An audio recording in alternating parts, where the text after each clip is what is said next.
క్రైస్తవులందరూ హత్యగా భావిస్తున్న pastor Praveen case రోజుకొక మలుపు తిరుగుతోంది.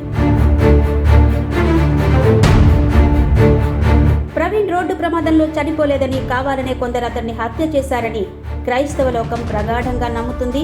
ప్రభుత్వం ఎన్ని చెప్పినా నమ్మే పరిస్థితి ఆ వర్గాల్లో ఎక్కడా కనిపించని స్థితి ఏర్పడింది. పాస్టర్ ప్రవీణ్ హైదరాబాద్ నుండి రాజమండ్రికి బైక్పై ప్రయాణిస్తూ కొంతమూరు నయ్యార పెట్రోల్ బంక్ వద్ద అదుపు తప్పి లోయలో పడి మరణించారని ప్రభుత్వం తెలిపింది. ఒక సిట్ నియమించి అది కూడా రోడ్డు ప్రమాదంగానే తేల్చింది. కానీ ఇది రోడ్డు ప్రమాదం కాదు, మత ఛాందసవాదులు చేసిన హత్యగా కోట్ల మంది క్రైస్తవులు భావించి నిష్పాక్ష దర్యాప్తు కోసం న్యాయస్థానాలకు వెళ్లడం జరిగింది. దీనిపై కోట్ల మంది ప్రజలు ఆసక్తిగా ఎదురు చూస్తుండటంతో ఈ కేసులకు ప్రత్యేకత ఏర్పడింది. ఇప్పటికీ చర్చిలలో క్రైస్తవులు పాస్టర్ ప్రవీణ్ కేసుపై న్యాయం జరగాలని, నిజం తెలవాలని ప్రార్థిస్తూనే ఉన్నారు. ఇప్పటి వరకు గతంలో ప్రముఖ దైవ సేవకులు కేఏ పాల్ మరియు మరికొంతమంది హైకోర్టులో ప్రజాహిత ప్రయోజన వ్యాజ్యాలు నమోదు చేశారు. కానీ ఇప్పటి వరకు వాటి నుండి ఎటువంటి స్పష్టత తీసుకురాలేకపోయారు. న్యాయస్థానాలు కూడా శాంతి భద్రతల దృష్ట్యా దీనిపై ఎటువంటి ఆదేశాలు ఇప్పటి వరకు ఇవ్వలేదు.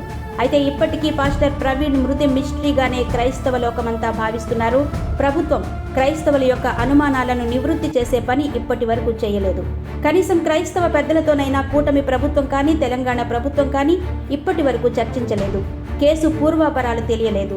ప్రవీణ్ మృతిపై విచారణ చేసిన కమిటీ కూడా కనీసం క్రైస్తవ పెద్దలతో సమావేశం కాలేదు. హడావిడిగా దర్యాప్తు పూర్తి చేసి విలేకరుల సమావేశం నిర్వహించి ఐజీ అశోక్ కుమార్ గారు ఈ కేసును ఎక్కడితో ముగిస్తున్నామని ప్రకటించారు. ఆయన ప్రకటన అయితే చేశారు, కానీ ఇప్పటి వరకు ఆ యొక్క అనుమానాలు అలానే ఉన్నాయి.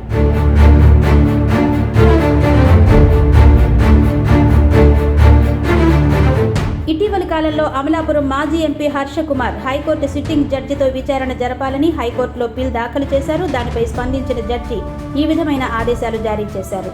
హైకోర్టు సిట్టింగ్ జడ్జితో విచారణ చేయించాలని పిల్ వేసిన మాజీ ఎంపీ హర్ష కుమార్ను 5 లక్షలు రిజిస్ట్రీ వద్ద జమ చేయాలని హైకోర్టు ధర్మాసనం ఆదేశించింది. ఆ తరువాతే పిల్పై విచారణ చేపడతామని స్పష్టం చేసింది. ప్రవీణ్ హత్యకు గురయ్యారని చెప్పేందుకు ఆధారాలేమైనా ఉన్నాయా అని ప్రశ్నించింది. ప్రవీణ్ మరణంపై విచారణకు ఆదేశించాలని కోరుతూ పిల్ వేయడానికి పిటిషనర్ ప్రవీణ కుటుంబ సభ్యులు కాదు కదా అని ప్రశ్నించింది. ఇదే వ్యవహారంతో ముడిపడి ఉన్న ప్రజా ప్రయోజన వ్యాజ్యాలతో ప్రస్తుత పిల్ను జత చేయాలని ఆదేశించింది.